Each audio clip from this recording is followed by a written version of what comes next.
You need to watch this if you struggle with curiosity. Sarah found something terrifying in an old farmhouse. The old farmhouse had stood abandoned for years. Today, something called to Sarah. She stopped, drawn to the eerie silence. As she peered through a loose board, shadows danced in the dim light. Dust floated, and the air felt heavy. But in the corner, a darker shadow that seemed to watch her. Her spine tingled.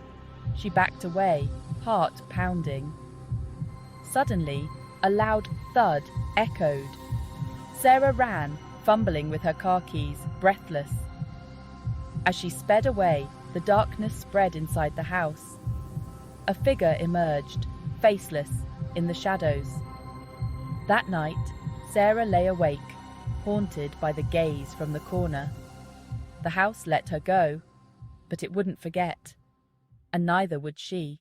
What I wish I knew at the farmhouse instead of home. The Watcher wasn't done with me. He followed me. Days turned to nights, but the memory of that dark figure haunted Sarah. Shadows twisted when she wasn't looking. Dreams pulled her back to the farmhouse, where darkness reached out. One evening, the lights flickered, and there it was, in her kitchen, a gaunt silhouette, cold and unyielding. She grabbed a knife, but it was futile. A whisper filled the air. You shouldn't have looked. The lights returned, but the feeling of being watched was forever. Every creak in the floorboards, every rustle of the wind reminded her of the Watcher. She couldn't escape the feeling, no matter where she went. The Watcher was always there, lurking in the shadows, waiting. And Sarah knew, deep down, that she would never be alone again. Darkness had a new name in Sarah's home, and it thrived on terror. Sleep, a distant memory. Every creak, every shadow. Sarah felt it watching. Mirrors covered, but it didn't matter. It was everywhere. Nightfall brought the worst. Shadows swallowed light, and a figure loomed in her bedroom corner. Whispering, tormenting. Desperate, she called Emily. Sarah, it's feeding off your fear. You must confront it.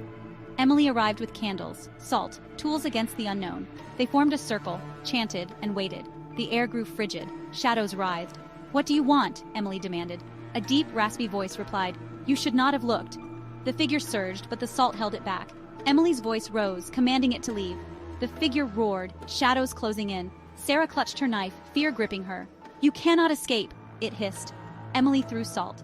The figure shrieked, dissolving into thin air. Silence. It's gone, Emily whispered. But Sarah knew better. The house was forever tainted, and it would be back.